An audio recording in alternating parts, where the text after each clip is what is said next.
మోడీ తరపున అమిత్ షా తరపున ఏమన్నా వీళ్ళు ఏమైనా హామీలు ఇచ్చారు అట్లాగా?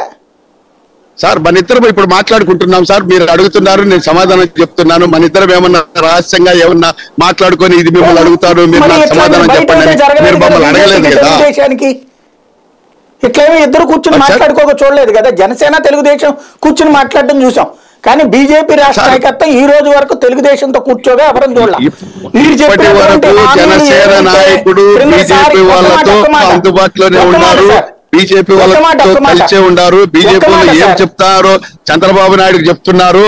ఆ జనసేన నాయకుడు బీజేపీ వాళ్ళతో అన్ని మాట్లాడి చంద్రబాబు నాయుడుకు వివరించిన తర్వాతనే వీళ్ళు మాకు అందుబాటులోకి వస్తారు, మా రాష్ట్రానికి సహాయ సహకారాలు అందిస్తారు, మా పార్టీకి అండదండగా నిలబడతారు, అధికారంలోకి వచ్చిన తర్వాత రాష్ట్ర అభివృద్ధి కోసం కృషి చేస్తారు అనేసి అన్ని రకాలుగా మేము విన్నాము. వాళ్ళు మేము అవగాహన చేసుకున్నాము. కాబట్టి పవన్ కళ్యాణ్ ద్వారా మీకు మెసేజ్ పెట్టారు, ఇవన్నీ మేము చేస్తామండి, క్రిందసారి పొరపాటు పడిపోయాము, ఈ దఫా చేస్తారు. వాళ్ళ రాష్ట్ర నాయకులు కూడా చెప్తున్నారు కదా సార్, మేము రాష్ట్రానికి అభివృద్ధి కోసం పాటుపడతామని వాళ్ళ రాష్ట్ర నాయకులు కూడా చెప్తున్నారు కదా. వాళ్ళు ఆ రోజున కూడా చేసామనే చెప్పారు, చేయట్లేదని చెప్పట్లేదు కదా. మీరు ఇప్పుడు చేయలేదు, ఇక పైన చేస్తామంటున్నారు అంటున్నారు. అంటే ఇంతవరకు చేసింది చాలా తక్కువ సార్, ఇక చేసేది ఎక్కువగా ఉంటాయి సార్.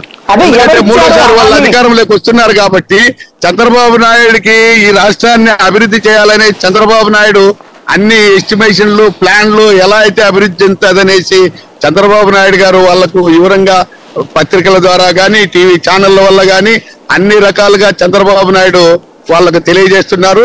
వాళ్ళు దాని సహాయ సహకారాలు అందించి ఈ రాష్ట్రాన్ని అభివృద్ధి చేయాలా, అన్ని రాష్ట్రాలతో పాటు ఈ రాష్ట్రాన్ని కూడా అభివృద్ధి చేయాలనేసి బీజేపీ అధినాయకత్వం కూడా అందుకు కృషి చేస్తుందనేసి మా బాబు గారి విశ్వాసంతో ఉన్నారు.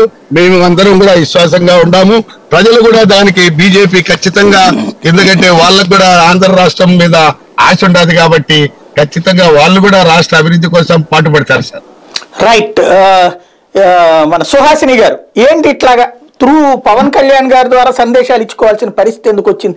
డైరెక్ట్ గా మీరే మాట్లాడచ్చు కదా చంద్రబాబు గారితో. ఇవన్నీ ఎవరికి వాళ్ళే